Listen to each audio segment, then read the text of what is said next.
This is Trekzone's Talkin' Science.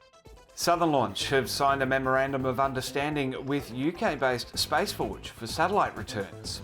The Koonibba test range will be the target for the Forge Star, a small class of vehicle that can be deployed from conventional launch systems to provide rapid, reliable and reusable infrastructure.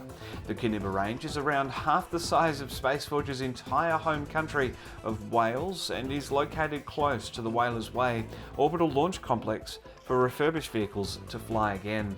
While Space Forge are aiming to test their methods sometime this year, they'll be working with Southern Launch to elaborate on the memorandum over the coming months, with a joint mission hopefully announcing sometime this year. For more, Amy Featherston's beaming in from Southern Launch. Amy, welcome to Trekzone. It's been a busy month down there in April. Plenty to discuss. Can you talk us through the memorandum of understanding first up? Yeah, so we're incredibly excited to sign this MoU with Space Forge at the International Space Symposium that happened in Colorado Springs a few weeks back. Basically, what this MoU will look at doing is exploring Space Forge using the Koonibba test range to re-enter their satellites into the Earth's atmosphere. From there, the satellites will be recovered from the range and then hopefully in the future refurbished and sent back up into space from our Whalers Way orbital launch complex. So it's kind of bringing that circular space economy into South Australia, and we're incredibly excited to be a part of it. I love the fact that the Koonibba range is about half the size of Space Forge's entire home country of Wales. Kind of makes sense why they're looking internationally and especially here in Australia as well. Yeah, I knew that we always had 10,000 square meters of space out there, but then when I kind of used a country to compare it to, it really kind of blew my mind. And you forget it's 145 kilometers out from where we can launch. So also when you put that into perspective, traveling 145 Ks, you realize the vast amount of space that we have out there and how perfect it is for Space Forge to use. There's a flow-on effect here with Space Forge, as you say, looking to refurbish and launch satellites close to each other. So receive them at Koonibba, meaning Whalers Way plays a very important part down there in December, chatting with Lloyd, and didn't get those launches then, but looking ahead now, and this is the plan to have these two sites, and we've got access to polar orbit. It is really a relative hop, skip and a jump away. Exactly. It's 4 hours down the road, so, nothing in the scheme of things. But the polar orbit is incredibly attractive to Space Forge for their re-entry, so that's the key advantage that we have. And also the collaboration that we've seen between the two companies already has been fantastic, so we're looking forward to, over the next few months, exploring that even further and doing some incredible things for the Australian space industry. What is the timeline for collaboration? Everything's now signed, sealed and delivered, so that means we can really get into each other's business in a sense. And then we'll hopefully be announcing something towards the end of the year, but space is hard and these things always take longer than we think, but we're really hopeful that we'll be announcing something before the end of the year. Absolutely. Looking forward to that. Looking forward to getting back to South Australia and watching those rockets fly finally. Yeah. Well, on to the news that dropped last week. Koonibba will be home to a world-class spaceport. What's happening with this one? So this is an incredible story. So the Koonibba Community Aboriginal Corporation applied for a grant from the federal government to explore how they could invest in their own community to attract new jobs into their region. So this grant is all about the Koonibba community investing in high-tech space facilities that will then in turn create jobs on country for their people. So we are incredibly proud to be a part of that, and the relationship we've had with the Koonibba community over the past 5 years has been incredible. So we're looking forward to further building on that into the future. This is pretty much in the advanced stages of planning as well, with Council assessing the application for these permanent facilities. So Council, we've got our development approval in with them at the moment. We have quite a few launches scheduled for Koonibba in the coming months, and into next year, including one with DLR, the German Space Agency, which we're all really excited to get off the ground.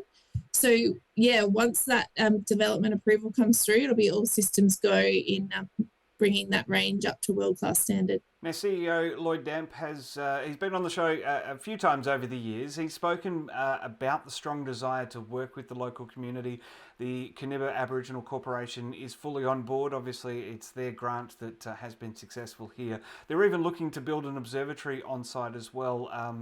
I guess what's it sort of like to have not just launch facilities going into the range? Yeah, I think the observatory is one of the coolest parts of the project. So it'll bring together the 60,000 years of Indigenous history and stargazing and the knowledge that they bring to modern space exploration. And then also they'll be able to mirror that with the incredible world-class groundbreaking research that will be taking place from the Koonibba test range. So the Koonibba test range is all about testing the latest technology. So it provides this really cool juxtaposition that we've got the stargazing history and the future exploration of space. For example, Space Forge manufacturing in space and bringing goods back to Earth, like that's mind-blowing in a sense. So the observatory will focus on talking about both aspects, and it'll be an incredible opportunity for local community members to work on their land and share their stories to tourists and space tourists that are travelling across Australia. Value adds that trip out to Koonibba, really, doesn't it? So you can go for a rocket launch and be immersed in the history and the culture that is out there. Yeah, exactly. That's the vision, that we have every rocket launch, we have a good crowd there watching along and investing in the community. But then also it is on the Nullarbor Plains. So as all these caravanners are crossing across the country, we hope that they pull in and learn a bit more about Koonibba and the incredible community there. Well, before I let you go, Amy, you, along with Eamon Lawson, Nathan Drummond and Matthew Wilson, have all been named finalists in the Australian Space Awards for 2023. Yeah, we're pretty excited about that. We've got a great little team here that I like to say we punch above our weight. So Eamon is he's one of the leading experts in space regulation as that emerges as a thing in Australian law. So he's been kicking goals all over the place recently.